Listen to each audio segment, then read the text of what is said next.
занимаюсь как бы ревизиями, сам являюсь ревизором. Вот стало интересно, сколько есть произведений ревизора Николая Васильевича Гоголя, изданий. Ну, и начал по одному собирать.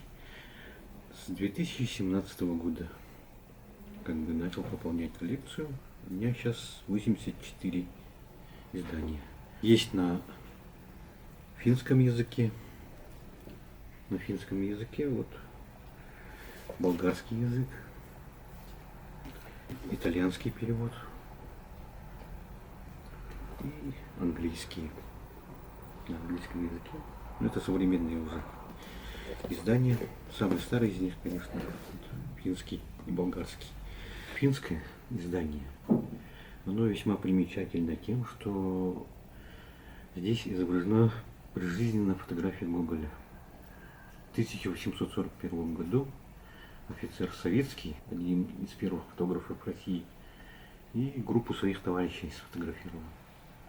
Вот здесь прижизненная фотография Гоголя единственная. Больше фотографий Гоголя не было. Самое старое издание у меня исчисляется дореволюционные, несколько их у меня. Самое старое из них 1893 года издание Маркса. А.Ф. Маркс, Санкт-Петербург, Невский, дом 6.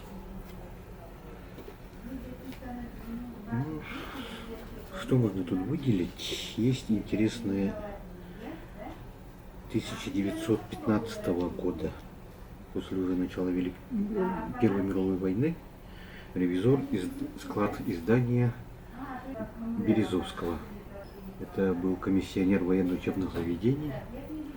Он именно для военных издавал военную литературу, методички и также издавал для семей военных, для жен, для детей художественную литературу, чтобы в частях тоже занимались, читали, были образованными. Вот у него была выпущена серия Гоголя из 21 произведения. В том, что примечательное, там были иллюстрации художников Васнецовых, Гранковский, Клод, Каразин, Кустодиев, Маковский. Вот писали для него. Вот ревизора иллюстрации сделал Савицкий.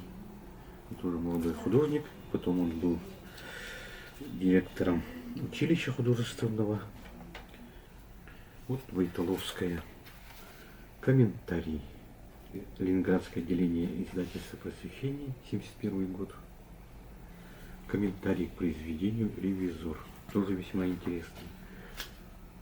Постановки Гоголя «Ревизора», они были осуществлены в Америке. Ельский университет, драмкружок, сделал постановку. В Японии. Ельский университет в 1900-х годах у себя в драмкружок. В каком? В 1900-х годах. В начале 20 века. Да, драмкружок. В Нью-Йорке постановка Комиссаржевского. Театр Цукиди в Японии в 1920 году начали постановку. Вот весьма примечательная книга огромного размера. Вас даже не видно за ней. Вот тут у нас замечательно иллюстрированные цветные рисунки. Кустодиева, например, вот. Один из самых ценных экземпляров на данный момент. Сейчас в интернете видел информацию по продаже ревизора жизненного. Тот же 41 год, где, кстати, вот фотография его, когда он был, единственная фотография была сделана. Издание этого года продается за 800 тысяч. Ну, это просто мечты пока неосуществимые. 800 тысяч чего? Рублей. Очень хочу найти на якутском языке. Потому что, когда я смотрел сайт Национальной библиотеки, там есть скан якутского перевода. Потом обращался в саму библиотеку, они сказали, что у них ее нету.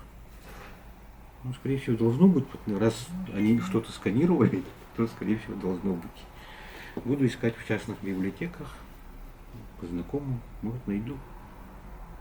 А так, Также знакомых прошу иностранные переводы. Сейчас вроде сказали, что ищут грузинский перевод, армянский. Китайского нету. У вас нет или вообще в природе нет? В природе вроде бы нету китайского. Когда посещал музей Гоголя, не смог. Он был закрыт в Москве. Вот там, наверное, можно найти информацию. Но когда с ними переписывался, тоже у них нет информации. Сколько всего было изданий, на каких языках. Ну, или не захотели делиться информацией. Ну, а по вашим данным, вы все равно же собираете какую-то информацию. В интернете где-то мельком видел, что 145 где-то изданий было известных. Кстати, вот это издание было в 3 цветах. Желтое, зеленое и розовое. Одно и то же. Просто цвета обложки были разные. Почему? Разновид, можно сказать. Не знаю, вот 3 вида их было. В общем. Ну и вот самая любимая, самая красивая, но очень большая.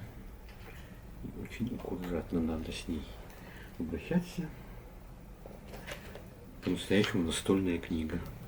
Первая афиша телевизора. Вот этот портрет Гоголя. Маллер. Федор Аполлоныч Маллер. Юный молодой художник. В Риме познакомился с Гоголем. И Гоголь лично сам попросил его изобразить. Для этого вот он оделся нарядно. И долго позировал. А вообще сам Гоголь был очень нелюдимый. Сторонился, когда в компании попадались незнакомые люди, он мог покинуть. В то время очень много художников хотелось с ним познакомиться, чтобы его изобразить. Но Гоголь почти всех сторонился, и вот только одного молодого человека попросил его нарисовать его портрет. А еще Гоголь был очень хорошим кулинаром. Всем своим друзьям готовил галушки, борщи, украинскую кухню. После того, как приехал из Рима, он привез замечательный рецепт пасты и всем своим друзьям в Санкт-Петербурге готовил пасту. Пока всем не надоел этой пастой. Ну, да, он был хороший кулинар. И об этом можно судить даже в его произведениях. Застолье, чаепитие. Вот, прямо готовый рецепт в его произведений. Особенно в «Мертвых душах». Как Елей Собакевич. Баранина, так, давай всего барана на стол. И рецепты сами интересные очень. Еще одна особенность у Гоголя. В то время было принято знать иностранные языки, в основном немецкий и французский. Гоголь их не знал. Ну, несколько слов продолжений он мог, конечно, как бы пообщаться, но углубленного изучения языка у него не было. Он говорил только на своих родных языках. Вообще бы я порекомендовал начать читать Гоголя, ну, примерно лет с 10, в подростковом возрасте. Там можно уже что-то понять. До этого, наверное, рановато. Ну и постоянно перечитывать, потому что очень интересно. Знания, как говорится, приходят с опытом, с возрастом.